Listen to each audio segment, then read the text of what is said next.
2022 সালের বসন্তকাল। সেখান থেকেই আমার জীবনের পতন শুরু। বাফেলো ওয়াইল্ড উইংস নামের রেস্তোরাঁয় বসে বন্ধুদের সাথে আমি ইউএফসি ফাইট দেখছিলাম। এর আগে আমি কখনো কোনো কিছুর উপর বাজি ধরিনি, কিন্তু সেদিন আমি কয়েক গ্লাস পানিও খেয়েছিলাম। আর আমার মনে হচ্ছিল পৃথিবীটা আমার হাতের মুঠোয়। আমি $15 বাজি ধরে $200 জিতেছিলাম। সেই রাতের অনুভূতিটা এতটাই তীব্র ছিল যেন আমি $200 মিলিয়ন জিতেছি। আমার ধমনীতে রক্ত টগবগ করে ফুটছিল। এরপর থেকে আমি শুধু সেই অনুভূতিটাই খুঁজছিলাম, কিন্তু সেই প্রথম রাতের মতো উত্তেজনা আর কখনো ফিরে আসেনি। 50 থেকে 60 গুণ বেশি টাকা জিতেও আমার তৃষ্ণা মেটেনি, আর এটাই ছিল আমার ধ্বংসের মূল কারণ। আমি আপনাদের আমার এই পতনের বিস্তারিত ইতিহাস বলে বিরক্ত করব না, শুধু এটুকু জেনে রাখুন পরিস্থিতি খুব জঘন্য ছিল। আপনারা যতটা খারাপ ভাবতে পারেন তার চেয়ে অনেক বেশি খারাপ। আমি আমার সব পরিচিতি হারিয়েছি, আইনি ঝামেলায় জড়িয়েছি, আর পাওনাদারদের হাত থেকে বাঁচতে প্রতিদিন লুকিয়ে বেরিয়েছি। আমার শুধু একটা কাজ ছিল, যেখানে আমাকে অফিসে বসে একটা স্প্রেডশিট আপডেট করতে হতো। দিনে হয়তো 1 ঘন্টার কাজ। এই কাজটার জন্যই আমি কোনো মতে বেঁচেছিলাম। কিন্তু যখন কোম্পানি লোক ছাঁটাই শুরু করলো, আমার ম্যানেজার আমাকে বের করে দিল। তারা আমাকে বেশ কিছু টাকা ক্ষতিপূরণ হিসেবে দিয়েছিল। আর জানেন আমি সেটা দিয়ে কি করেছিলাম? আমি পরের সপ্তাহেই গলফ খেলার ওপর বাজি ধরে সেই টাকা 3 গুণ করেছিলাম। আমার উচিত ছিল সেই টাকা নিয়ে নিজের জীবনটা গুছিয়ে নেওয়া, কিন্তু না। আমি নিজেকে একজন পেশাদার জুয়ারি বানানোর স্বপ্নে বিভোর হয়ে গেলাম। আমি পরিসংখ্যান সাইকোলজি নিয়ে পড়াশোনা শুরু করলাম। আমি ভেবেছিলাম আমি সব জানি, কিন্তু আসলে আমি কিছু জানতাম না। এরপর একদিন রাতে নেশার ঘোরে আমি একটা বক্সিং ম্যাচের ওপর বিশাল অঙ্কের বাজি ধরলাম এবং আমি সব হারালাম। সেই টাকা তোলার জন্য আমি পরের সপ্তাহে আবার বাজি ধরলাম, আর ফলাফল আপনাদের নিশ্চয়ই অনুমান করতে কষ্ট হচ্ছে না। 4 মাস আগে যখন আমার চাকরি গেল, আমার কাছে $45,000 জমানো ছিল, আর ধার ছিল $35,000। আজ আমার সব অ্যাকাউন্ট মিলিয়ে আছে মাত্র $27.50। আমি আমার পরিবারের সাথে কথা বলতে পারি না। আমার কোনো বন্ধু নেই।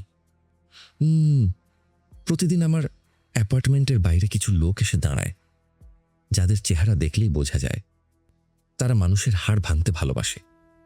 মাঝে মাঝে তারা ভেতরে ঢুকে আমার দরজায় পাগলের মতো ধাক্কা দেয়। আমি ঘরের ভেতর নিস্তব্ধ হয়ে বসে থাকি, নিঃশ্বাস আটকে রাখি, যেন আমি সেখানে নেই। কয়েকদিন আগে তারা আমার দরজা ভেঙে ফেলার চেষ্টা করেছিল। আমার এক বয়স্ক প্রতিবেশী, যিনি আগে মিলিটারিতে ছিলেন, তিনি বন্দুক নিয়ে বেরিয়ে এসে তাদের হুমকি না দিলে সেদিনই আমার গল্প শেষ হয়ে যেত। আমি জানতাম এই ভাগ্য চিরকাল আমার সহায় হবে না। সবচেয়ে বড় সমস্যার নাম রেঞ্জো। 9 মাস আগে একটা বারে তার সাথে আমার পরিচয়। আমি নেশার ঘোরে তাকে একটা বক্সিং ম্যাচের উপর বিশাল বাজি ধরতে বলেছিলাম। সে জিতেছিল। আমরা সারা রাত মদ খেয়েছিলাম। পরের দিন সকালে আমি তার অ্যাপার্টমেন্টের ঠান্ডা কংক্রিটের মেঝেতে জেগে উঠেছিলাম। আমার মুখ থেকে রক্ত ঝরছিল। রেঞ্জো ঘরে এসে আমাকে বলল আমি নাকি গত রাতে কুকুরের মতো আচরণ করেছি। আমি আজও জানি না আমি কি করেছিলাম। আমি শুধু এটা জানি রেঞ্জো একজন ভয়ঙ্কর অপরাধী। তার টিভির পাশে একটা কাঁচের বয়াম আছে, যার ভেতর মানুষের শুকনো কান রাখা থাকে। যে কোনো সুস্থ মস্তিষ্কের মানুষ তার থেকে দূরে থাকত। কিন্তু আমি তার কাছ থেকে $3,000 ধার নিয়েছিলাম। আমি সেই টাকা বাজি ধরে পুরোপুরি হেরে যাই। আমি তাকে সত্যি কথাটা বলেছিলাম। সে হেসে বলেছিল আমার কাছে টাকা ফেরতের জন্য 1 সপ্তাহ সময় আছে। সেই 1 সপ্তাহ, 1 মাসে 1 সপ্তাহ গড়ালো। তারপর 2 মাস আমি তাকে এড়িয়ে চলতে শুরু করলাম। তার ফোন ধরা বন্ধ করে দিলাম। অবশেষে সে তার গুন্ডাদের আমার পেছনে লেলিয়ে দিল। আমি বাধ্য হয়ে তাকে ফোন করলাম। আমি জানতে চাইলাম কত টাকা দিলে সে আমাকে মুক্তি দেবে। সে আমাকে পরিষ্কার জানালো তাকে $10,000 দিতে হবে আগামী মঙ্গলবার দুপুরের মধ্যে, নইলে সে নিজে এসে আমার দরজা ভেঙে আমাকে তুলে নিয়ে যাবে। তারপর সে আমাকে জ্যান্ত চামড়া ছিলে ফুটন্ত তেলের ভেতর ফেলে দেবে। আমি তাকে কথা দিলাম আমি টাকাটা জোগাড় করব। আমার কাছে 170 ঘন্টা সময় ছিল। 40 ঘন্টা কাজ করলে $10,000 হবে। আমি মরিয়া হয়ে রেডিটে AI দিয়ে লেখা করুন গল্প পোস্ট করে মানুষের কাছে টাকা চাইতে শুরু করলাম। সবাই আমাকে গালি দিয়ে ব্লক করে দিচ্ছিল। ঠিক তখনই স্কট নামের একজনের কাছ থেকে আমার কাছে একটা মেসেজ এলো। সে আমাকে একটা অদ্ভুত প্রস্তাব দিল। তার এক বন্ধুর একটা বিশাল শপিং মল আছে, যেটা খুব একটা ভালো চলছে না, কিন্তু তার বন্ধু মলটা বন্ধ করতে চায় না। তাই তারা কিছু মানুষকে ভাড়া করছে, যারা মলের ভেতর ক্রেতা সেজে ঘুরে বেড়াবে, যাতে মনে হয় মলটা এখনো জীবিত। স্কটের নিয়মগুলো ছিল খুব স্পষ্ট। আমাকে নির্দিষ্ট সময়ের জন্য মলের ভেতর থাকতে হবে, কেনাকাটা করতে হবে, খাবার খেতে হবে। দ্বিতীয় তলায় স্টারবাকস গিয়ে বারিস্তাকে বলতে হবে আমি ওই প্রোগ্রামের অংশ। সে আমাকে $100 ক্যাশ দেবে। সেই টাকাটা মলের ভেতরেই খরচ করতে হবে, কোনো টাকা বাঁচানো যাবে না। আর সবচেয়ে জরুরি কথা, 1 সেকেন্ড আগেও মল থেকে বের হওয়া যাবে না। যদি আমি এই নিয়মগুলো মানি, তবে আমাকে প্রতি ঘন্টার জন্য $250 দেওয়া হবে। আমি বুঝতে পারছিলাম এটা একটা ফাঁদ হতে পারে। আমাকে হয়তো অপহরণ করে আমার অঙ্গ প্রত্যঙ্গ বিক্রি করে দেওয়া হবে। কিন্তু আমার দরজায় তখন রেঞ্জোর লোকেরা আবার ধাক্কা দিচ্ছিল। আমার কাছে হারানোর মতো আর কিছুই ছিল না।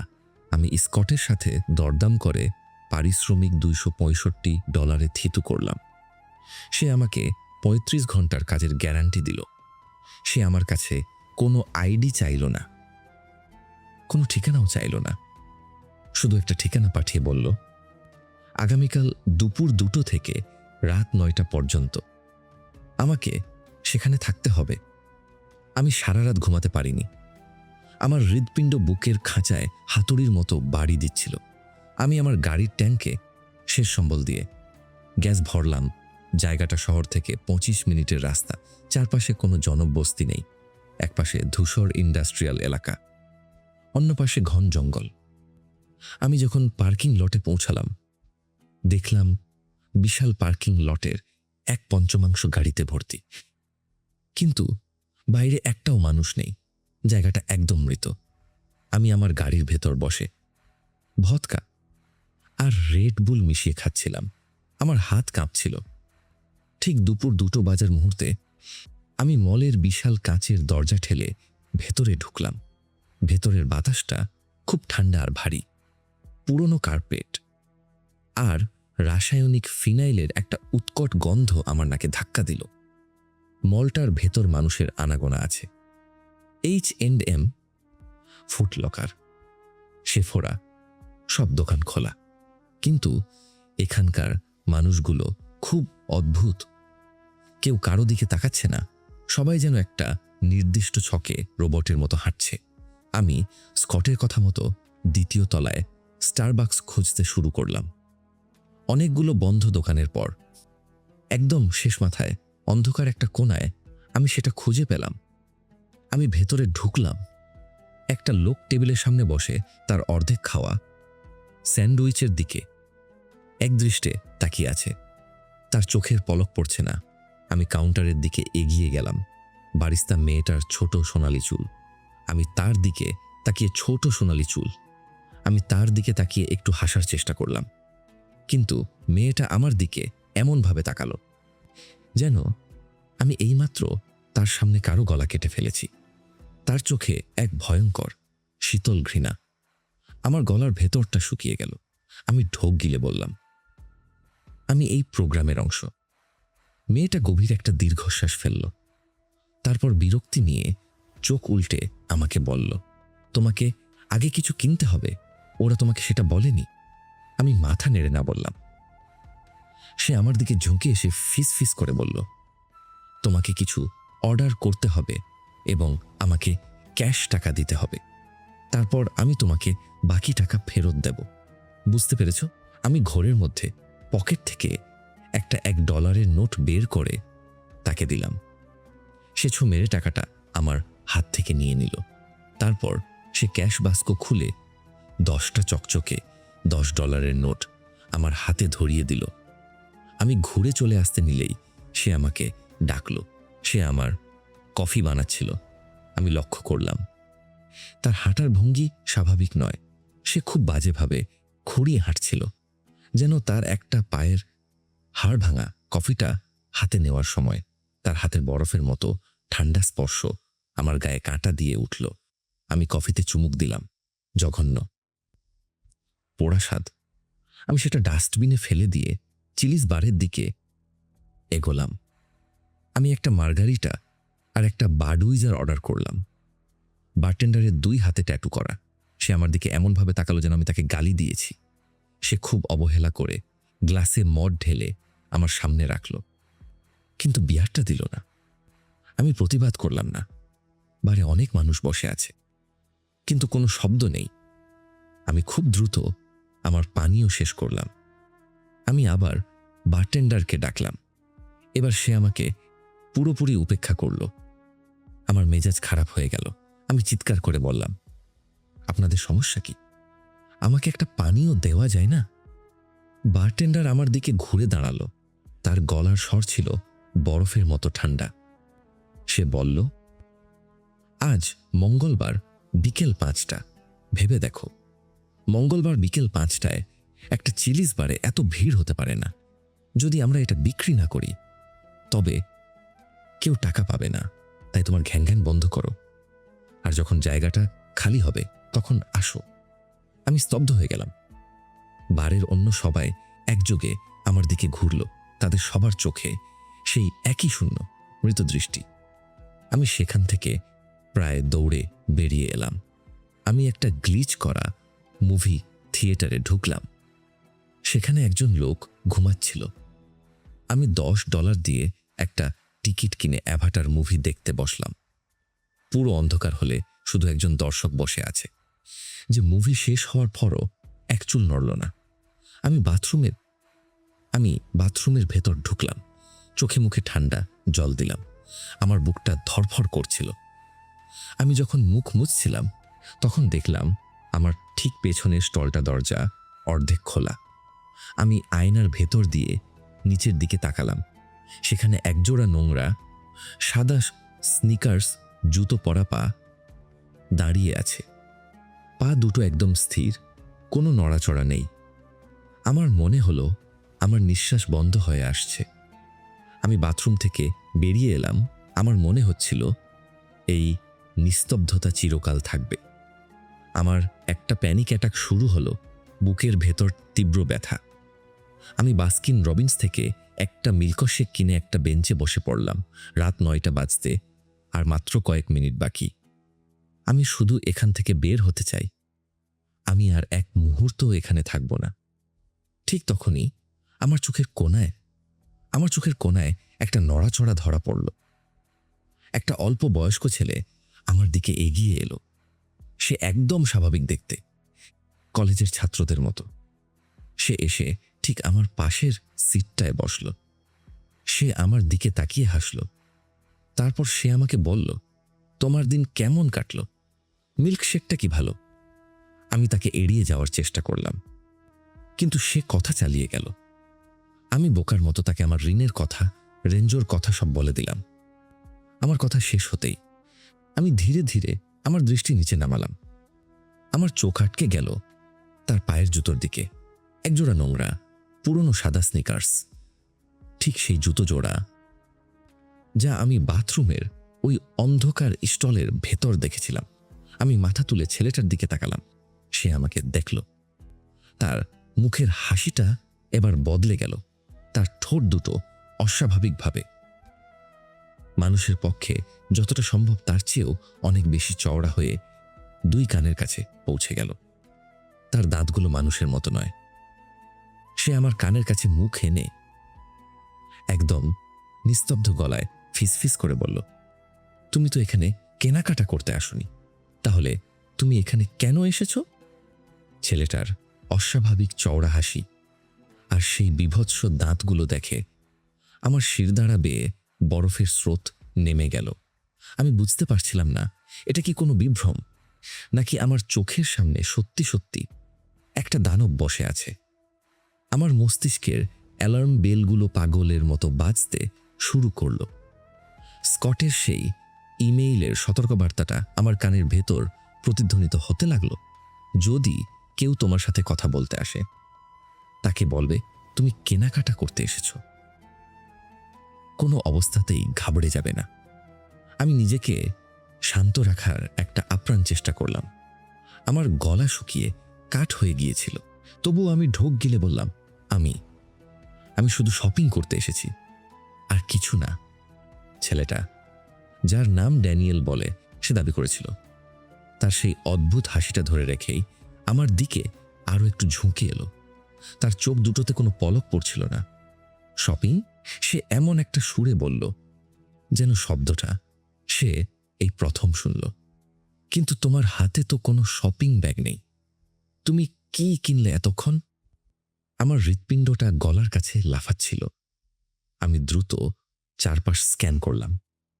আমার মনে পড়ল আন্ডার আর্মার থেকে কেনা জ্যাকেট আর টি শার্টের ব্যাগটা আমি বাথরুমে ওই সাদা স্নিকার্সের সামনে ফেলে এসেছি। আমার হাত পা ঠান্ডা হয়ে আসছিল। আমি জানি, আমি যদি বলি ব্যাগটা আমি বাথরুমে ফেলে এসেছি, তাহলে সে আমাকে সেখানেই নিয়ে যাওয়ার চেষ্টা করবে। আমি ব্যাগটা গাড়িতে রেখে এসেছি। আমি মিথ্যে বললাম। আমার গলা কাঁপছিল। আমি জানি সেটা ধরতে পেরেছে। ড্যানিয়েল হঠাৎ করে খুব জোরে খসখসে গলায় হাসতে শুরু করল। হাসিটা এতটাই বেমানান আর যান্ত্রিক ছিল যে মনে হচ্ছিল কেউ একটা ভাঙা রেডিও চালু করে দিয়েছে। গাড়িতে রেখে এসেছো? কিন্তু তুমি তো মাত্রই দোতলা থেকে নামলে। তুমি তো একবারও পার্কিং লটে যাওনি। আমার ঘাম ছুটতে শুরু করলো। সে আমাকে অনুসরণ করেছে। পুরোটা সময় সে আমার পেছনে ছিল। আমি আমার ফোনের স্ক্রিন অন করে দেখলাম 8:55 আর মাত্র 5টা মিনিট। স্কট বলেছিল 1 সেকেন্ড আগেও বের হওয়া যাবে না, কিন্তু আমার মনে হচ্ছিল এই 5 মিনিট আমার জীবনের শেষ 5 মিনিট হতে চলেছে। আমার এখন যেতে হবে, আমার দেরি হয়ে যাচ্ছে। আমি তড়ি ঘড়ি করে বেঞ্চ থেকে উঠে দাঁড়ালাম। এত তাড়া কিসের? ড্যানিয়েলের গলাটা হঠাৎ করেই খুব ভারী আর দ্বৈত শোনালো, যেন একই সাথে দুজন মানুষ কথা বলছে। দাঁড়াও না, আমি তোমাকে একটা জিনিস দেখাতে চাই, তুমি দেখলে খুব মজা পাবে। না, আমাকে যেতে হবে। আমি আর এক মুহূর্ত দাঁড়ালাম না। আমি সোজা মলের প্রধান দরজার দিকে হাঁটতে শুরু করলাম। আমি দৌড়াচ্ছিলাম না, কিন্তু আমার হাঁটার গতি ছিল দৌড়ানোর মতোই। আমি কয়েক পা এগোতেই আমার পেছনে একটা ভারী পায়ের শব্দ শুনতে পেলাম। ড্যানিয়েল আমার পিছু নিয়েছে। তার জুতোর শব্দটা খুব অদ্ভুতভাবে ফ্লোরের সাথে ঘষা খাচ্ছিল। খস খস খস। আমি পেছন ফিরে তাকালাম না। আমি শুধু সামনের দিকে তাকিয়েছিলাম। কাঁচের বিশাল দরজাটা আর মাত্র কয়েক গজ দূরে। আমি দরজার কাছাকাছি পৌঁছাতেই আবার ফোনের স্ক্রিন দেখলাম 8:58। আমি দরজার ঠিক সামনে গিয়ে থমকে দাঁড়ালাম। আমি বের হতে পারবো না, এখনো 2 মিনিট বাকি। আমি ঘাড় ঘুরিয়ে পেছনে তাকালাম। ড্যানিয়েল আমার থেকে মাত্র 6 ফুট দূরে দাঁড়িয়ে আছে। তার সেই অমানসিক হাসিটা এখনো মুখে লেগে আছে, কিন্তু এখন তার চোখ দুটোতে একটা হিংস্র বন্য চাহনি। তুমি তো বাড়ি যাচ্ছ না, সে বলল। তার গলাটা এখন আর মানুষের মতো শোনাচ্ছিল না। দরজা তো সামনেই, কেন বের হচ্ছ না? তুমি কি আটকে আছো? আমি কিছু বললাম না। আমি শুধু ফোনের ঘড়ির দিকে তাকিয়েছিলাম। 8:59। সেকেন্ডের কাঁটাটা যেন স্থির হয়ে গেছে। যদি বাড়ি নাই যাও, চলো আমার সাথে, তোমাকে ওই জিনিসটা দেখাই। ড্যানিয়েল এক পা সামনে বাড়ালো। আমার শরীরের সমস্ত রক্ত মাথায় উঠে গেল। আমি রেঞ্জোর কথা ভুলে গেলাম, ঋণের কথা ভুলে গেলাম। আমার মাথায় শুধু একটাই চিন্তা, আমাকে এই নরক থেকে বের হতে হবে, আমাকে এই নরক থেকে বের হতে হবে। আমি আর ঘড়ির দিকে তাকালাম না।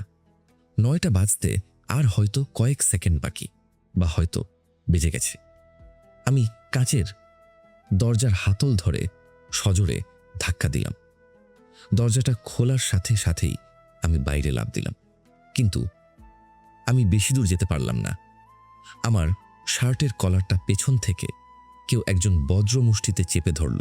একটা অসম্ভব শক্তিশালী টান আমাকে পেছনের দিকে, মলের ভেতরের দিকে হ্যাঁচকা টান মারল। আমি তাল সামলাতে না পেরে মেঝেতে আছড়ে পড়লাম। আমি ঘাড় ঘুরিয়ে দেখলাম ড্যানিয়েল আমার শার্টের কলার ধরে আছে। তার মুখের চামড়াটা অস্বাভাবিকভাবে টানটান হয়ে গেছে, আর তার চোখ দুটো কোটর থেকে বেরিয়ে আসার উপক্রম। কোথায় যাচ্ছ? সে হিসহিস করে উঠল। আমি পাগলের মতো ছটফট করতে শুরু করলাম। আমি আমার শরীরের সমস্ত শক্তি দিয়ে সামনের দিকে একটা ঝটকা মারলাম। আমার শার্টটা খুব সস্তা আর পুরনো ছিল। কড়াত করে একটা শব্দ হলো। শার্টের পিছনের দিকটা পুরোপুরি ছিঁড়ে ড্যানিয়েলের হাতে থেকে গেল, আর আমি ছিটকে কাঁচের দরজার বাইরে কনকনে ঠান্ডা কংক্রিটের পার্কিং লটে গিয়ে পড়লাম। আমার কনুই দুটো সজোরে মাটিতে ঘষা খেল। ছাল উঠে তীব্র জ্বালা করে উঠল। মনে হলো হাড়টা হয়তো ফেটে গেছে, কিন্তু আমি ব্যথার দিকে ভ্রুক্ষেপ করলাম না। আমি উল্টে পড়েছিলাম। আমি তড়িঘড়ি করে উঠে দাঁড়িয়ে পেছনের দিকে তাকালাম। আমি ভেবেছিলাম ড্যানিয়েল দরজা ঠেলে বেরিয়ে এসে আমার ওপর ঝাঁপিয়ে পড়বে, কিন্তু না, সে ভেতরেই দাঁড়িয়েছিল। আমি স্থবির হয়ে গেলাম। ড্যানিয়েল মলের ভেতর থেকে কাচের দরজায় তার মুখটা চেপে ধরেছে। তার নাক আর ঠোঁট কাচের সাথে লেপ্টে গিয়ে একটা বিভৎস চ্যাপ্টা আকার ধারণ করেছে। তার চোখ দুটো বিশাল বড় বড় করে আমার দিকে তাকিয়ে আছে। আর সবচেয়ে ভয়ঙ্কর ব্যাপার হলো, সে তার লম্বা কালচে জিভটা বের করে কাচের ওপর গোল গোল করে চাটছে। সে একটানা বিরতিহীনভাবে কাজটা চাটছিল। আমার মনে হলো আমার নিঃশ্বাস বন্ধ হয়ে আসছে। সে আর মানুষের মতো আচরণ করছিল না। সে একটা পশুর মতো, বা তার চেয়েও জঘন্য কিছুর মতো আচরণ করছিল। আমি জানি না আমরা কতক্ষণ এভাবে একে অপরের দিকে তাকিয়েছিলাম। হয়তো কয়েক সেকেন্ড, হয়তো কয়েক মিনিট। আমার হৃৎপিণ্ডটা এত জোরে লাফাচ্ছিল যে মনে হচ্ছিল সেটা আমার পাঁজর ভেঙে বেরিয়ে আসবে। অবশেষে সে তার মুখটা কাঁচ থেকে সরালো। সে একবারও পেছনের দিকে তাকালো না। সে সোজা ঘুরে মলের অন্ধকারের ভেতর মিলিয়ে গেল। আমি আর পারলাম না। আমি সেখানেই বসে পড়ে বমি করে দিলাম। আমার পেটে কিছু ছিল না, শুধু তেতো হলুদ জল বেরিয়ে এলো। আমি হাঁপাতে হাঁপাতে উঠে দাঁড়ালাম। আমার গায়ে শার্ট নেই, বাইরে প্রচণ্ড ঠান্ডা। আমার গাড়ির দিকে এগোলাম। সূর্য ততক্ষণে দিগন্তের নিচিকে এগোলাম। পুরো পার্কিং লটটা গাঢ় অন্ধকারে ডুবে গেছে। আমি আমার গাড়ির কাছে পৌঁছাতেই আমার বুকের ভেতরটা ধক করে উঠল। আমার গাড়ির 4টে চাকাতেই লম্বা করে পোঁচ মারা। টায়ারগুলো পুরোপুরি ফ্ল্যাট হয়ে মাটিতে মিশে আছে। আমি চারপাশটা ভালো করে দেখলাম। বিশাল এই পার্কিং লটে আর একটাও গাড়ি নেই। দুপুরবেলা যখন আমি এসেছিলাম তখন এখানে অনেক গাড়ি ছিল, কিন্তু এখন সব গায়েব। শুধু আমার পঙ্গু গাড়িটা একা দাঁড়িয়ে আছে। আমি পকেট থেকে ফোন বের করে উবার ডাকার চেষ্টা করলাম, কিন্তু নেটওয়ার্ক জিরো, কোনো সিগন্যাল নেই। আমি মলের ভেতর গিয়ে ওয়াইফাই ব্যবহার করতে পারতাম, কিন্তু আমি বরং এখানেই মরে যাব। তবুও ওই অভিশপ্ত বিল্ডিংটার ভেতর আর এক পাও রাখব না। আমি আমার গাড়ির বনেটে হেলান দিয়ে দাঁড়ালাম। আমার মাথা কাজ করছিল না। আমার অ্যাপার্টমেন্ট এখান থেকে 18 মাইল দূরে, হেঁটে যাওয়া সম্ভব, কিন্তু রাস্তা আমার চেনা নেই। এই অন্ধকারে ভুল রাস্তায় গেলে আমি হয়তো অন্য কোনো শহরে গিয়ে পড়ব, বা হয়তো এই জঙ্গলের ভেতরেই হারিয়ে যাব। আমি যখন এই সব ভাবছি, হঠাৎ মলের প্রধান দরজাটা আবার খুলে গেল। আমি চমকে উঠে পেছনের দিকে তাকালাম। আমার বুকের ভেতর রক্ত জমাট বেঁধে গেল। কিন্তু এবার ড্যানিয়েল নয়, একটা মহিলা বেরিয়ে এলো, বয়স 30-এর কোঠায়, পরনে জিন্স আর একটা উইন্ড ব্রেকার জ্যাকেট। সে হনহন করে হেঁটে পার্কিং লটের দিকে আসতে লাগলো। আমি সতর্ক হয়ে কিছুটা পিছিয়ে গেলাম। মহিলাটা পার্কিং লটের মাঝামাঝি এসে থমকে দাঁড়ালো। সে আমার দিকে তাকালো। তার চোখে একটা সন্দেহ আর দ্বিধা।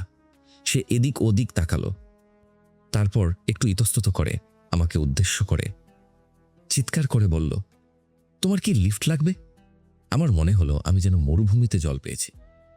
আমি বললাম, হ্যাঁ, খুব দরকার, কিন্তু তার আগে আমাকে প্রমাণ দাও যে তুমি ওই পাগল লোকটার সাথে যুক্ত নও, যার হাত থেকে আমি এইমাত্র পালিয়েছি। মহিলাটা বিরক্ত হয়ে মাথা নাড়ল।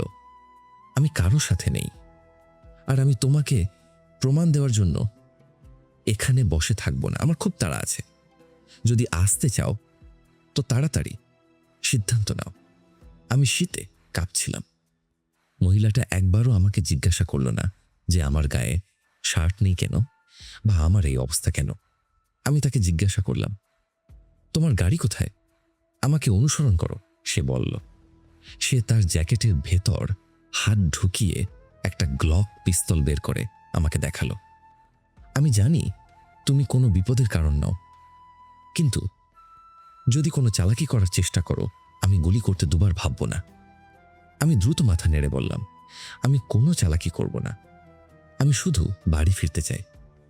আমি তার পিছু পিছু হাঁটতে শুরু করলাম। সে আমাকে মলের সীমানা ছাড়িয়ে জঙ্গলের ভেতরের দিকে নিয়ে গেল, মেইন রাস্তা থেকে প্রায় আধা মাইল দূরে। ঘন গাছপালার আড়ালে একটা ধুলোমাখা জায়গায় তার গাড়িটা লুকানো ছিল। আমি গাড়িতে ওঠার আগে তাকে জিজ্ঞাসা করলাম, তুমি গাড়িটা এত দূরে জঙ্গলের ভেতর কেন লুকিয়ে রেখেছ? পার্কিং লটে কেন রাখোনি? সে ইঞ্জিন স্টার্ট দিতে দিতে বলল, প্রথম দিন যখন আমি রাত 8টার পর আমার গাড়ি পার্কিং লটে রেখেছিলাম, কেউ আমার গাড়ির টায়ার কেটে দিয়েছিল। কথাটা শুনে আমার সারা শরীরে একটা শীতল স্রোত বয়ে গেল।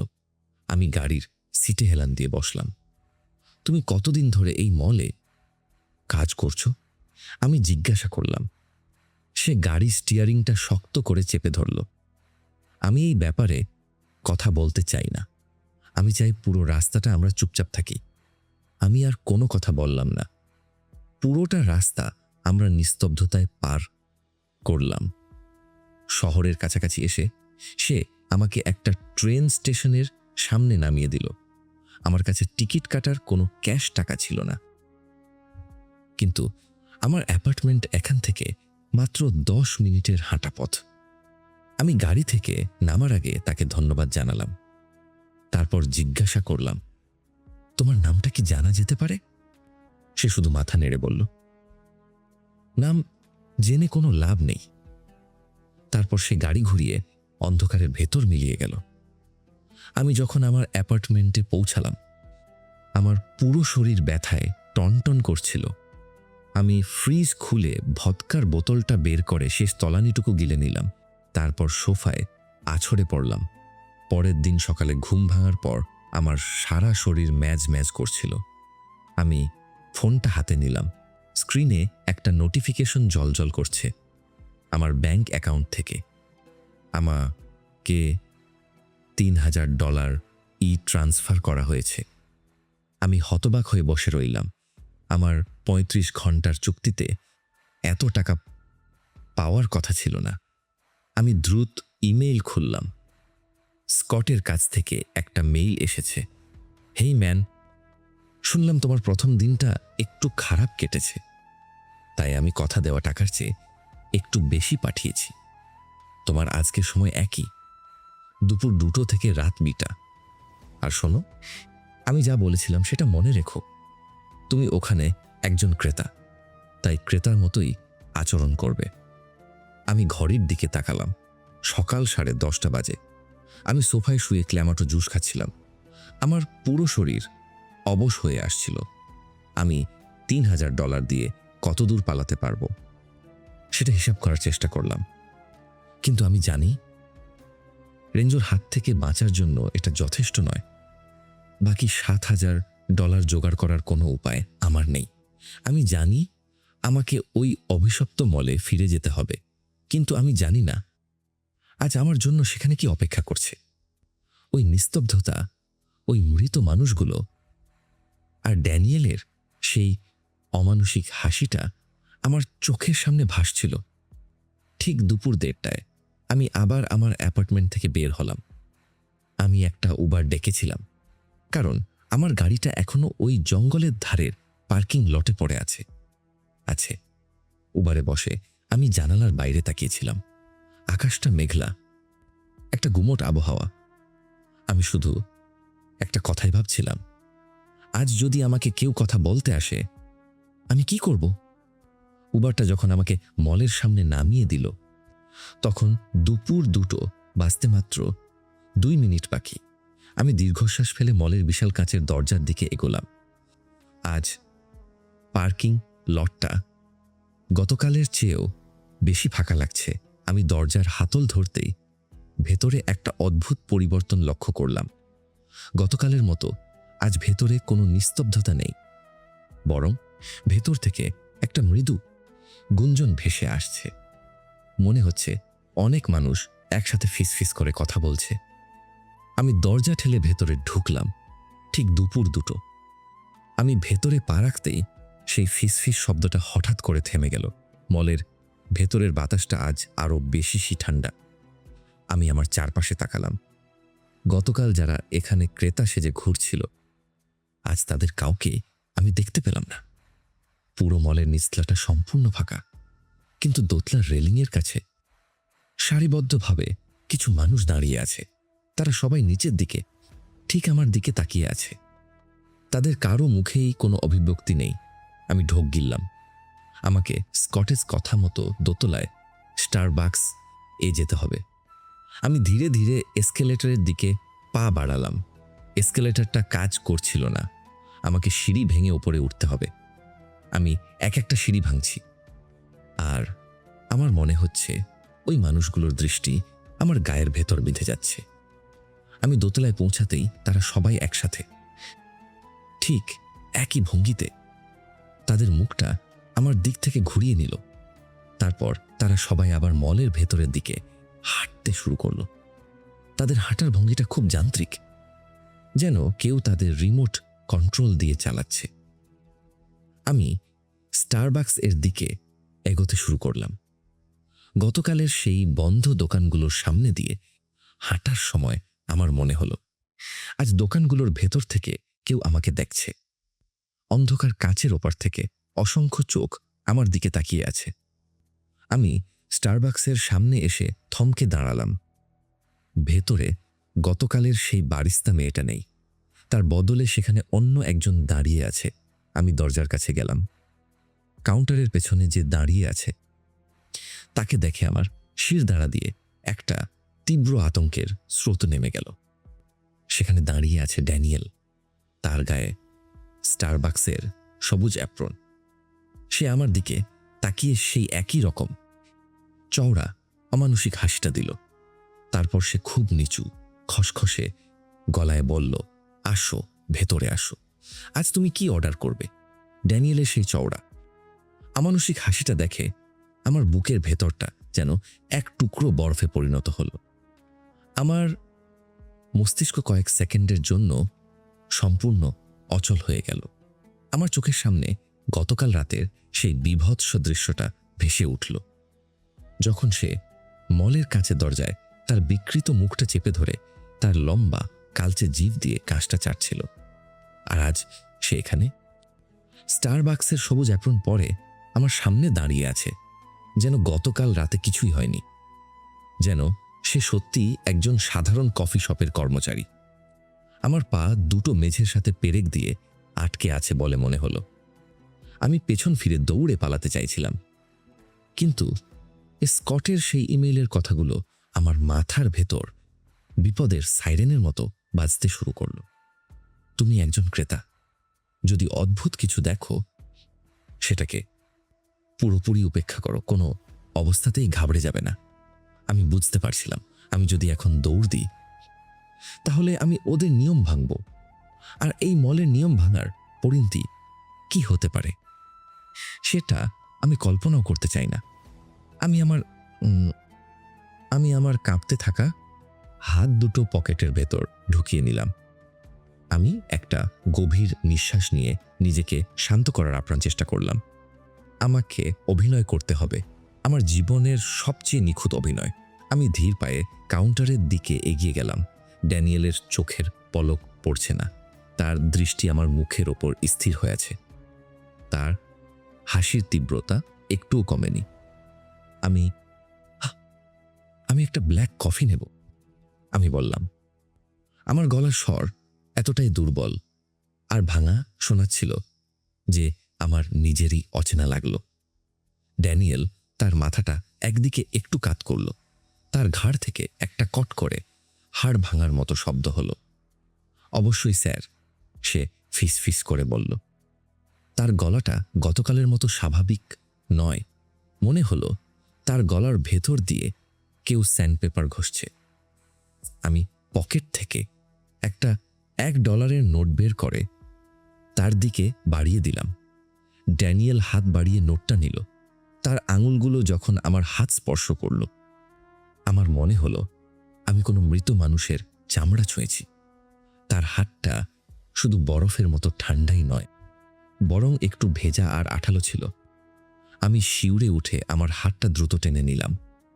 সে ধীর গতিতে ঘুরে দাঁড়ালো এবং ক্যাশ বাস্ক খুলল। সেখান থেকে সে 10টা চকচকে $10 নোট বের করল। সে আমার দিকে ফিরে এসে নোটগুলো আমার সামনে কাউন্টারের ওপর রাখল। তোমার কেনাকাটার জন্য শুভকামনা, সে আগের মতোই ফিসফিস করে বলল। মনে রেখো, সময় শেষ হওয়ার আগে কিন্তু বাড়ি যাওয়া যাবে না। আমি টাকাগুলো মুঠোয় পুড়ে নিলাম। সে আমাকে কফির কাপটা দিল। আমি আর এক মুহূর্তও সেখানে দাঁড়ালাম না। আমি ঘুরে হাঁটা শুরু করলাম। আমার পেছনে আমি ড্যানিয়েলের সেই যান্ত্রিক হাসির শব্দ শুনতে পাচ্ছিলাম। আমি দ্রুত স্টারবাক্স থেকে বেরিয়ে মলের প্রধান করিডোরে চলে এলাম। আমি হাতে থাকা কফির কাপটার দিকে তাকালাম। কাপের গা থেকে কোনো গরম ভাব বের হচ্ছে না। কাপটা অস্বাভাবিক রকমের ঠান্ডা। আমি ঢাকনাটা খুলে ভেতরে তাকালাম। কাপের ভেতর কোনো কফি নেই, সেখানে ঠিকঠিকে কালচে লাল রঙের একটা তরল পদার্থ বুদবুদ করছে। তরলটা থেকে একটা পচা কাঁচা মাংসের মতো দুর্গন্ধ বের হচ্ছে। আমার পেট গুলিয়ে উঠল। আমি সঙ্গে সঙ্গে কফির কাপটা কাছের একটা ডাস্টবিনে ফেলে দিলাম। আমি পকেট থেকে ফোন বের করে সময় দেখলাম। দুপুর 2:15। আমাকে রাত 9টা পর্যন্ত এই নরকে টিকে থাকতে হবে, প্রায় 7 ঘন্টা। আমার মনে হলো এই সময়টা চিরকাল ধরে চলবে। আমি মলের দোতলার রেলিংয়ের কাছে গিয়ে দাঁড়ালাম এবং নিচের দিকে তাকালাম। একতলার বিশাল ফাঁকা জায়গাটা এখন সম্পূর্ণ জনশূন্য। দুপুরবেলা যখন আমি ঢুকেছিলাম, তখন দোতলার রেলিং ধরে যে মানুষগুলো সারি বেঁধে দাঁড়িয়েছিল, তারা এখন কোথায় গেল? পুরো মলটা এক ভয়ঙ্কর, দম বন্ধ করা নিস্তব্ধতায় ডুবে আছে। শুধু মাঝে মাঝে ফ্লুরোসেন্ট আলোগুলোর একটা না বিরক্তিকর ভনভন শব্দ কানে আসছে। আমাকে হাঁটতে হবে। এক জায়গায় দাঁড়িয়ে থাকলে আমার মস্তিষ্ক বিকল হয়ে যাবে। আমি চিলিজ বারের দিকে যাওয়ার সিদ্ধান্ত নিলাম। গতকাল ওখানে অন্তত কিছু মানুষের ভিড় ছিল। যদিও তারা স্বাভাবিক ছিল না, তবুও এই শূন্যতার চেয়ে তাদের উপস্থিতি আমাকে কিছুটা স্বস্তি দেবে বলে আমার বিশ্বাস দৃঢ় হলো। আমি এসকেলেটর দিয়ে নিচে নেমে এলাম। মলের বাতাসটা ক্রমশ ভারী আর ঠান্ডা হয়ে আসছে। আমি চিলিস বারের কাছাকাছি পৌঁছাতেই আমার বুকের স্পন্দন আবার বেড়ে গেল। বারের ভেতরের আলোগুলো খুব অনুজ্জ্বল। আমি দরজার কাছে গিয়ে ভেতরে উঁকি দিলাম। পুরো বারটা সম্পূর্ণ ফাঁকা। গতকালের সেই মাতাল ক্রেতাদের কোনো চিহ্ন নেই। শুধু বারের কাউন্টারের পেছনে গতকালের সেই ট্যাটু করা বারটেন্ডার দাঁড়িয়ে আছে। সে দেওয়ালের দিকে মুখ করে একদম স্থির হয়ে দাঁড়িয়ে আছে। তার শরীরের কোনো নড়াচড়া নেই, এমনকি সে নিঃশ্বাস নিচ্ছে বলেও মনে হলো না। আমি ইতস্তত করে বারের ভেতরে ঢুকলাম। আমি একটা উঁচু টুলে গিয়ে বসলাম। আমি জানি আমাকে এখানে একজন ক্রেতার মতো আচরণ করতে হবে। আমি গলা পরিষ্কার করে বললাম, আমাকে একটা পানীয় দেওয়া যাবে? বারটেন্ডার কোনো উত্তর দিল না। সে ঠিক আগের মতোই দেওয়ালের দিকে তাকিয়ে রইল। বারের ভেতরের টিভিটা চালু আছে, কিন্তু সেখানে কোনো চ্যানেল চলছে না। শুধু সাদা কালো স্থির চিত্র আর একটা না শোঁ শোঁ শব্দ। আমি আবার ডাকলাম, এক্সকিউজ মি। এবার সে খুব ধীরে ধীরে আমার দিকে ঘুরল। তার ঘোড়ার ভঙ্গিটা এতটাই যান্ত্রিক আর আড়ষ্ট ছিল যে আমার শির দাঁড়া দিয়ে একটা শীতল স্রোত বয়ে গেল। সে যখন সম্পূর্ণ আমার দিকে ঘুরল, আমি আমার সিট থেকে প্রায় ছিটকে পড়ে যাচ্ছিলাম। তার মুখটা গতকালের মতো নেই। তার চোখের দুটো মণি সম্পূর্ণ গায়েব হয়ে গেছে। সেখানে শুধু দুটো ঘোলাটে সাদা গর্ত, আর তার মুখটা অস্বাভাবিকভাবে ঝুলে পড়েছে, যেন তার চোয়ালের হাড়টা কেউ ভেঙে দিয়েছে। সে আমার দিকে তাকিয়ে তার সেই ভাঙা চোয়াল নেড়ে কথা বলল। আজ মঙ্গলবার বিকেল 5টা। তার গলাটা সম্পূর্ণ অনুভূতিহীন, যেন একটা নষ্ট যন্ত্র থেকে শব্দ বের হচ্ছে। ভেবে দেখো, মঙ্গলবার বিকেল 5টায় একটা চিলিস বারে এত ভিড় হতে পারে না। যদি আমরা এটা বিক্রি না করি তবে কেউ টাকা পাবে না। আমার বুকের ভেতর একটা আর্তনাদ আটকে গেল। সে গতকালের কথাগুলো হুবহু রিপিট করছে। আমি বুঝতে পারলাম এরা কোনো মানুষ নয়। এরা হয়তো কোনো রেকর্ড করা স্মৃতি, অথবা তার চেয়েও ভয়ঙ্কর কিছু। আমার এখানকার কাজ শেষ। আমি সঙ্গে সঙ্গে বার থেকে বেরিয়ে এলাম এবং দ্রুত মলের অন্য প্রান্তের দিকে হাঁটতে শুরু করলাম। আমি বুঝতে পারছিলাম না আমার কোথায় যাওয়া উচিত। মলের লম্বা ধূসর করিডোরগুলো যেন অন্তহীন বলে মনে হচ্ছিল। আমি হাঁটতে হাঁটতে গতকালের সেই মুভি থিয়েটারের সামনে এসে পৌঁছালাম। থিয়েটারের বাইরের যে স্ক্রিনটা গতকাল গ্লিচ করছিল, সেটা আজ পুরোপুরি কালো হয়ে আছে। আমি টিকিট কাউন্টারের দিকে তাকালাম। গতকালের সেই মহিলাটা লিন্ডসে আজ ঘুমাচ্ছে না। সে কাউন্টারের ওপর ঝুঁকে পড়ে একটা কাগজের ওপর পাগলের মতো কিছু একটা লিখছে। তার লেখার গতি এতটাই বেশি খুলে পড়ে যাবে। আমাকে সময় কাটাতে হবে। আমি নিজেকে বারবার মনে করিয়ে দিলাম। আমি কাউন্টারের সামনে গেলাম।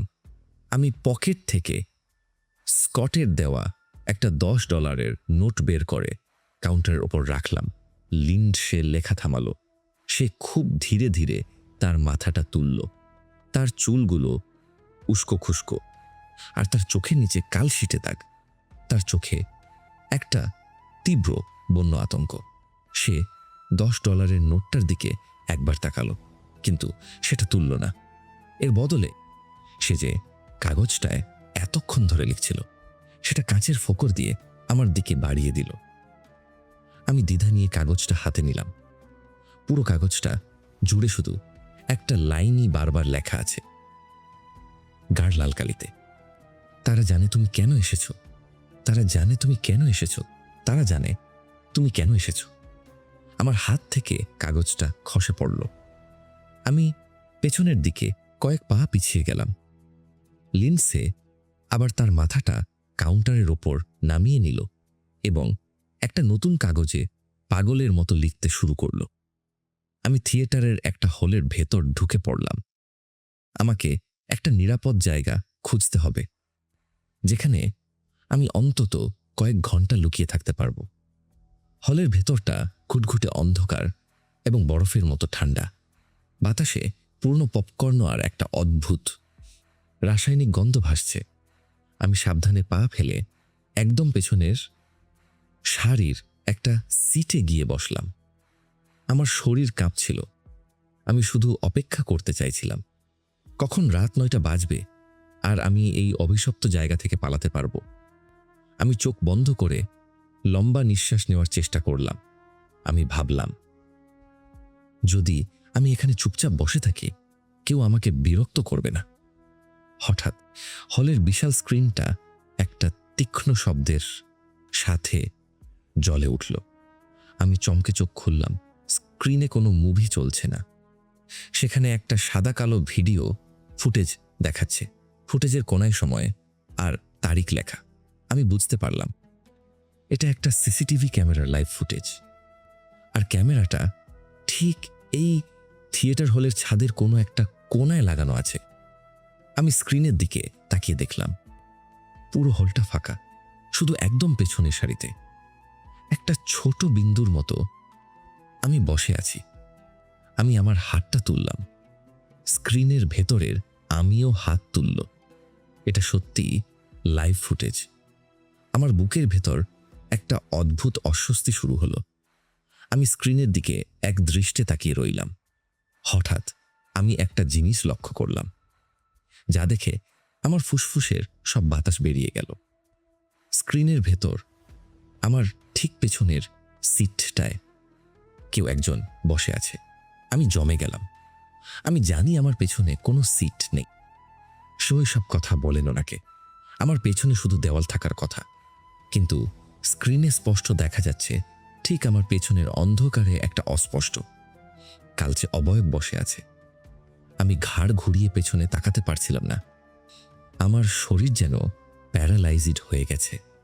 আমি শুধু স্ক্রিনের দিকে তাকিয়ে দেখলাম পেছনের সিটের সেই কালচে অবয়বটা ধীরে ধীরে তার হাতটা সামনের দিকে বাড়াচ্ছে। হাতটা সোজা আমার মাথার দিকে এগিয়ে আসছে। একই মুহূর্তে আমি বাস্তব জগতেও আমার ঘাড়ের ঠিক পেছনে একটা কনকনে ঠান্ডা, পচা, দুর্গন্ধযুক্ত নিঃশ্বাস অনুভব করলাম। কেউ একজন আমার কানের কাছে মুখ এনে ফিস ফিস করে উঠল, তুমি কি সিনেমাটা উপভোগ করছো? আমি আর এক সেকেন্ডও অপেক্ষা করলাম না। আমি একটা বন্য জন্তুর মতো চিৎকার করে সিট থেকে লাফিয়ে উঠলাম এবং হলের অন্ধকারের ভেতর দিয়ে দরজার দিকে অন্ধের মতো দৌড়াতে শুরু করলাম। আমার পা কয়েকবার সিটের সাথে ধাক্কা খেল, কিন্তু আমি থামলাম না। আমি দরজা ঠেলে থিয়েটারের বাইরে মলের করিডোরে ছিটকে বেরিয়ে এলাম। আমি করিডোরের মেঝেতে হাঁটু গেড়ে বসে পড়লাম। আমার নিঃশ্বাস এতটাই দ্রুত চলছিল যে আমার বুকে ব্যথা শুরু হয়ে গেল। আমি পকেট থেকে আমার ফোনটা বের করলাম। আমাকে দেখতে হবে আর কতক্ষণ বাকি। আমি ফোনের স্ক্রিনের দিকে তাকালাম। সেখানে লেখা 2:05 আমার মস্তিষ্ক কাজ করা বন্ধ করে দিল। এটা অসম্ভব। আমি অনন্তকাল ধরে এই মলের ভেতর ঘুরছি। আমি চিলিজ বারে গেছি, থিয়েটারে গেছি। অন্তত 1 ঘন্টা পার হয়ে যাওয়ার কথা। আমি আবার স্ক্রিনের দিকে তাকালাম। আমার চোখের সামনে স্ক্রিনের সময়টা বদলালো। 2:04 আমার ফোন খারাপ হয়নি, সময় উল্টো দিকে চলছে। হঠাৎ একটা বিকট শব্দের সাথে পুরো মলের সব আলো একসাথে নিভে গেল। আমি সম্পূর্ণ ঘুটঘুটে একটা অন্ধকারের ভেতর ডুবে গেলাম। অন্ধকারটা এতটাই ঘন যে মনে হচ্ছিল এটা কোনো তরল পদার্থ যা আমার চোখ আর কান বন্ধ করে দিচ্ছে। আমি আমার নিজের হাতটাও দেখতে পাচ্ছিলাম না। মলের সেই বিরক্তিকর ফ্লুরোসেন্ট আলোগুলোর ভনভন শব্দটাও আর নেই। শুধু এক অখণ্ড ভয়ঙ্কর নিস্তব্ধতা। আমি মেঝেতে বসে থরথর করে কাঁপছিলাম। আমাকে এখান থেকে বের হতে হবে।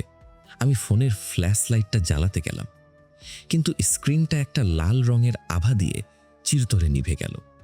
ফোনটা পুরোপুরি ডেড। ঠিক তখনই সেই নিস্তব্ধতা ভেঙে একটা শব্দ আমার কানে ভেসে এলো। খস খস খস। সেই স্নিকার্স জুতোর মেঝেতে ঘষা খাওয়ার শব্দ। আমি স্থির হয়ে গেলাম। শব্দটা করিডোরের সামনের দিক থেকে আসছে। কেউ একজন ধীরে ধীরে আমার দিকে এগিয়ে আসছে। আমি পেছনের দিকে সরে যাওয়ার চেষ্টা করলাম, কিন্তু হঠাৎ আমি বুঝতে পারলাম শব্দ শুধু সামনে থেকে আসছে না। একই জুতোর ঘষার শব্দ আমার ঠিক পেছন থেকেও আসছে, একটা সম্পূর্ণ ঘুটঘুটে অন্ধকারের ভেতর। আমি মলের ঠান্ডা মেঝেতে হাঁটু গেড়ে বসেছিলাম। আমার মস্তিষ্কে কোনো চিন্তা করার ক্ষমতা ছিল না, শুধু একটা আদিম বন্য আতঙ্ক আমার পুরো শরীরকে অবশ করে দিচ্ছিল। আমি 2 হাতের তালু দিয়ে আমার কান দুটো শক্ত করে চেপে ধরলাম, কিন্তু জুতোর সেই খসখসে শব্দটা কানের পর্দা ভেদ করে সরাসরি আমার মাথার ভেতর প্রতিধ্বনিত হতে লাগলো। তুমি তো কেনাকাটা করতে আসনি। একটা দ্বৈত ভারী গলা অন্ধকারের ভেতর থেকে ফিসফিস করে উঠল। গলাটা ড্যানিয়েলের, কিন্তু সেটা একই সাথে আমার সামনে এবং পেছন থেকে আসছিল। তুমি আমাদের দেখতে এসেছ। আমি মেঝেতে হাতড়ে হাতড়ে পেছনের দিকে সরে যাওয়ার চেষ্টা করলাম। আমার হাত একটা শক্ত ঠান্ডা কিছুতে ধাক্কা খেল। আমি বুঝতে পারলাম আমি মলের কোনো একটা পিলারের সাথে পিঠ ঠেকিয়ে বসে আছি। আমার পালানোর কোনো রাস্তা নেই। জুতোর শব্দটা ক্রমশ কাছে আসছিল। আমার নিঃশ্বাস নিতে কষ্ট হচ্ছিল। বাতাসের সেই পচা কাঁচা মাংসের দুর্গন্ধটা এখন এতটাই তীব্র যে আমার বমি পাচ্ছিল। হঠাৎ আমার ডান দিকে কয়েক হাত দূরে একটা ছোট নিভু নিভু নীল আলো জ্বলে উঠল। আমি সেই আলোর দিকে তাকালাম। আলোটা আসছিল একটা পুরনো ইলেকট্রনিক্স দোকানের ভেতর থেকে। দোকানের রোলিং শাটারটা অর্ধেক খোলা। ভেতরের একটা পুরনো বাক্স টিভির স্ক্রিন থেকে ওই নীল আলোটা আসছে। আমি আর কিছু ভাবার সময় পেলাম না। জুতোর ঘষার শব্দটা এখন আমার থেকে মাত্র কয়েক ফুট দূরে। আমি অন্ধের মতো হামাগুড়ি দিয়ে সেই ইলেকট্রনিক্স দোকানের দিকে এগোতে শুরু করলাম। আমি আধখোলা শাটারটার নিচ দিয়ে গলে দোকান শাটারটা টেনে নিচে নামিয়ে দিলাম। দোকানের ভেতর ঢুকে গেলাম এবং দোকানের ভেতরটা একটু বেশি নিরাপদ মনে হলো। টিভির নীল আলোয় আমি চারপাশটা আবছা দেখতে পাচ্ছিলাম। চারদিকে পুরনো মোবাইল ফোন, ভাঙা ল্যাপটপ আর অগণিত তার মেঝেতে ছড়িয়ে ছিটিয়ে আছে। আমি একটা পুরনো ডিসপ্লে কাউন্টারের পেছনে গিয়ে লুকিয়ে পড়লাম। আমি হাঁটু দুটো বুকের কাছে টেনে নিয়ে নিজেকে একটা বলের মতো গুটিয়ে নিলাম। আমার হৃৎপিণ্ডটা এত জোরে লাফাচ্ছিল যে আমার ভয় হলো বাইরের সেই জিনিসগুলো হয়তো সেই শব্দ শুনতে পাবে। শব্দটা দোকানের ঠিক বাইরে এসে থেমে গেল। আমি নিঃশ্বাস আটকে রাখলাম। আমার চোখ অর্ধেক নামানো শাটারটার নিচের ফাঁকটার দিকে স্থির হয়ে রইল। ফাঁকটার ঠিক সামনে এসে একজোড়া নোংরা সাদা স্নিকার্স দাঁড়ালো। আমি 2 হাত দিয়ে নিজের মুখ চেপে ধরলাম, যাতে আমার মুখ থেকে কোনো আর্তনাদ বেরিয়ে না যায়। স্নিকার্স জোড়া একদম স্থির। তারপর খুব ধীরে ধীরে সেগুলো নিচু হতে শুরু করলো। শাটারের নিচের ফাঁক দিয়ে একটা বিকৃত ফ্যাকাশে মুখ উঁকি দিল। মুখটা ড্যানিয়েলের। তার চোখ দুটো কোটর থেকে বেরিয়ে আসার উপক্রম। তার সেই অমানুষিক চওড়া হাসিটা অন্ধকারে আরো ভয়ঙ্কর দেখাচ্ছিল। সে তার কালচে জিভটা বের করে শাটারের লোহার রডটা চাটতে শুরু করলো। আমি জানি তুমি ভেতরে আছো। ড্যানিয়েলের দ্বৈত গলাটা ফিস ফিস করে উঠল। সময় এখনো শেষ হয়নি। তোমার বের হওয়ার সময় এখনো আসেনি। আমি চোখ বন্ধ করে নিলাম। আমি পাগলের মতো প্রার্থনা করতে শুরু করলাম যেন এই নরক থেকে আমি মুক্তি পাই। হঠাৎ দোকানের ভেতর একটা অদ্ভুত শব্দ শুরু হলো। আমি চমকে চোখ খুললাম। শব্দটা আসছে আমার ঠিক পেছন থেকে একটা পুরনো প্লাস্টিকের রিসিভার দেওয়া ল্যান্ডলাইন ফোন বাজছে। আমি ঘুরে দেখলাম একটা ময়লা ধরা লাল রঙের ফোন টেবিলের উপর লাফিয়ে লাফিয়ে বাজছে। এই ফোনটাতে কোনো সংযোগ তার লাগানো নেই। ড্যানিয়েলের মুখটা শাটারের নিচ থেকে সরে গেল। বাইরের সেই জুতোর শব্দটাও আর শোনা যাচ্ছিল না। আমি ধীর পায়ে ফোনটার দিকে এগিয়ে গেলাম। আমার হাত কাঁপছিল। আমি রিসিভারটা তুলে কানে ধরলাম। হ্যালো, আমি ফিসফিস করে বললাম। স্কট বলছি। উপাস থেকে একটা শান্ত শীতল গলা ভেসে এলো। আমার পুরো শরীর একটা তীব্র রাগে জ্বলে উঠল। স্কট, তুমি আমাকে কথায় পাঠিয়েছ? এরা কারা? আমাকে এখান থেকে বের করো, আমি প্রায় চিৎকার করে উঠলাম। আমি তোমাকে বলেছিলাম তুমি শুধু একজন ক্রেতা। স্কটের গলাটা একটুও কাঁপল না। তুমি নিয়ম ভেঙেছ, তুমি প্রশ্ন করেছ, তুমি ভয় পেয়েছ। তারা এটা পছন্দ করে না। আমি কোনো নিয়ম ভাঙিনি। সময় উল্টো দিকে চলছিল। আমি কাঁদতে শুরু করলাম। সময় এখানেই শেষ হয়, স্কট বলল। আমার বন্ধু এই মলটা বন্ধ করতে চায়নি। সে চেয়েছিল মলটা যেন জীবিত থাকে। আর একটা মলকে জীবিত রাখার জন্য ক্রেতার প্রয়োজন চিরকাল ধরে। তুমি এখন এই প্রোগ্রামের একটা অংশ। না, আমি বাড়ি যাব। আমার $10,000 দরকার। তোমার ঋণের কথা ভুলে যাও, স্কট ফিস ফিস করে বলল। রেঞ্জো তোমাকে জ্যান্ত ছিলে ফেলতে চেয়েছিল, কিন্তু এখানে আমরা কাউকে মরতে দিই না, আমরা তাদের রেখে দিই। তুমি এখন একজন ক্রেতা, অনন্তকালের জন্য। লাইনটা কেটে গেল। আমি রিসিভারটা মেঝেতে আছড়ে ভেঙে ফেললাম। আমি আর এখানে থাকব না। আমি শাটারটা টেনে উপরে তোলার চেষ্টা করলাম, কিন্তু সেটা 1 ইঞ্চিও নড়ল না। কেউ বা কিছু একটা সেটাকে বাইরে থেকে আটকে রেখেছে। আমি পাগলের মতো শাটারটায় লাথি মারতে লাগলাম, চিৎকার করতে লাগলাম। হঠাৎ টিভির স্ক্রিনের সেই নীল আলোটা দপ করে নিভে গেল। আমি আবার সেই ঘুটঘুটে অন্ধকারের ভেতর ডুবে গেলাম।